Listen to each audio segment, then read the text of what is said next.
What do you think still needs to change? Is it the culture? Is it leadership that people need to develop more? What is the one thing that you still see time and time again that practitioners and businesses are still not getting quite right? Nick, that is a tricky question. You're right. It's hard to pinpoint just one thing, but I know you're going to try and put me on the spot a bit more if I don't come up with an answer. So I think I'm going to say the interface between organizational leadership and the IOSH professionals.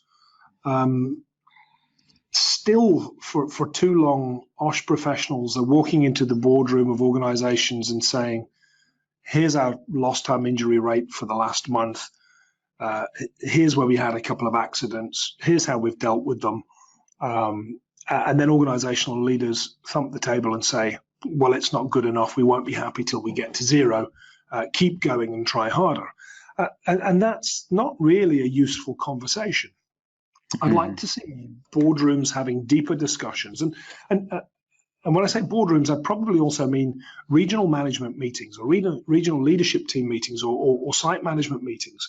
I'd like to see leaders and practitioners having much more robust conversations where the operational leaders realize that it's their responsibility to look after the safety of people at work, and that the role of the practitioner is to shape and guide and to encourage and stimulate thinking about how to do that most effectively, rather than operational leaders thinking it's the safety person's job to make the business safe.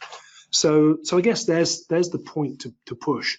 And maybe that takes us all the way back to where we started this conversation, Nick, that this remains, in my view, still about the quality and the clarity of leadership from the IOSH practitioner to the business, and also from the business through their leaders to the shop floor.